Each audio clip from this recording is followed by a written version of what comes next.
Hey friends, welcome to Cats and Coffee, a show about neither cats nor coffee, but I like both, so that's why I called it that. Today's show...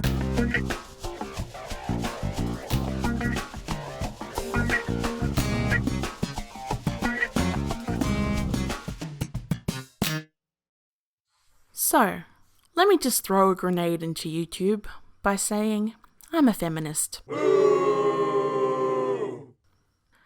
Yes, feminism, the long-fought struggle for women's equality, has taken quite a trashing on YouTube and various unwashed corners of the internet in recent years.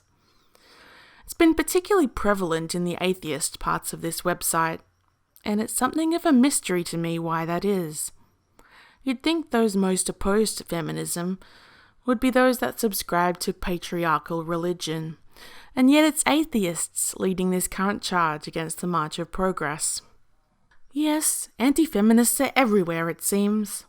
From what I can tell, they are not as numerous as they might have you believe, but those that are a part of this mob appear to be very good at seeking out feminist thought online, and signalling to their comrades that it's time to come in and shout over everyone else. Let me make this clear. Being the loudest doesn't make you right, or smart, or anything but loud. You are not helping your cause.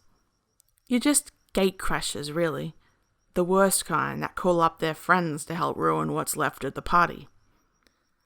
If you are going to be one of these people on this video, I implore you to find a real hobby. I can't imagine how empty your life must be, honestly. So having said that, here's what I, as a feminist, believe. Please do not ascribe any feminist ideas to me beyond what I explicitly express.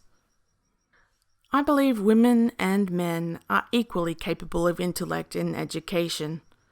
As an intersex person, I have a brain that lies somewhere between the two, and I really don't see what the difference is, besides the dominant sex hormones, neither of which I possess. I think nobody's character should be judged based on their genitals. I think nobody should be expected to adhere to a certain set of behaviours and interests based on their genitals. To enforce such things is the basis of thousands of years of suffering for no good reason. What sexual dimorphism there is in humans doesn't mean we have to do things just because our biology might be predisposed to it. We are also predisposed to having brains, with which we can identify problem behaviours and train ourselves out of them. Okay, those were my broader ideas. Now let's get a little bit deeper.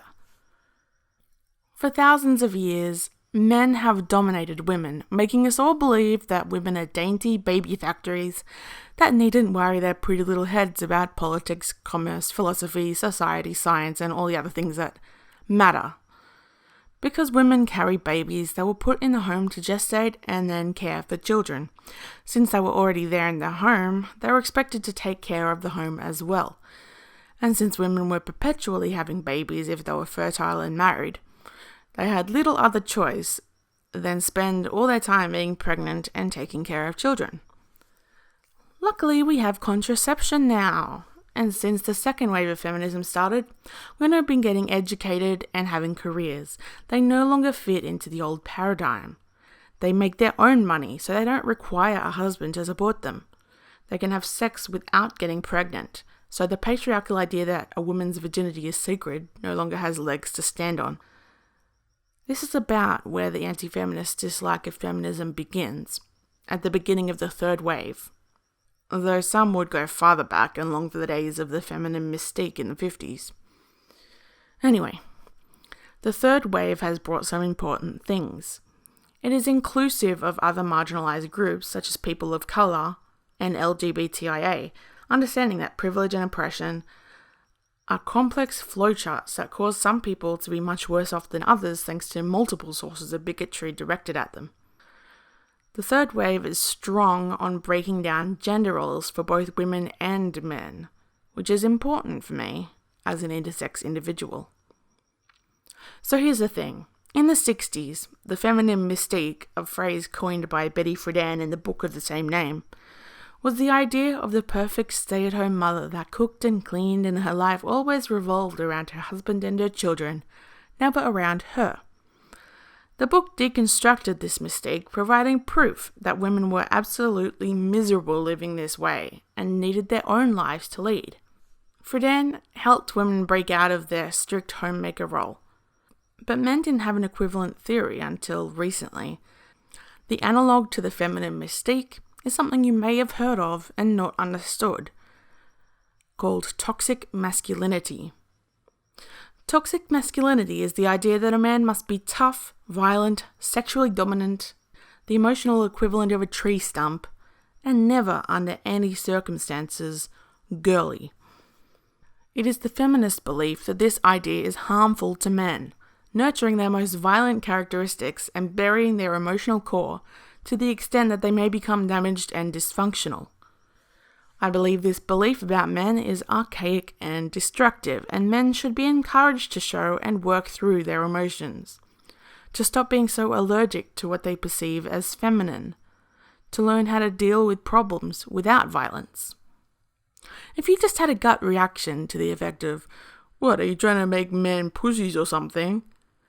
you just might be suffering from toxic masculinity. The good news is that there's a cure. Third wave feminism, bitches. You'll notice that what I've laid out here is not about legal rights. Of course I do care about them too, but I'm about the underlying issue, the attitude. It's about changing the mindset of the society we live in, to stop this ridiculous pink and blue dichotomy and focusing on humans as a whole, or alternatively, each individual human, because you can't assume anything about a person based on their physical sex, except the most superficial things. I feel like anti-feminists either don't understand feminism properly, or are grasping tightly to gender roles without understanding that they're kind of bullshit. Feel free to correct me if I'm wrong. Now let me add that of course there are some feminists who hold values I disagree with. Trans exclusionary ones, for example. That doesn't mean one of us is not a feminist, though. It is a term that applies to a broad range of ideas and strategies for activism. It seems strange that I should have to clarify this, but it seems like so many people make huge assumptions about feminists based on people they might have encountered in the past or from what other anti-feminists have told them. I invite you to wash away your preconceptions and think about what I've said here. Maybe you'll hate me a little less, or maybe more, though I don't really know why that'd be the case. Well, folks, that's all for today, but I don't know, if you like this, then why not subscribe or like, or I don't know, what are the kids doing these days? Sharing? Whatever that is. Why not do that? So until next time, see you later.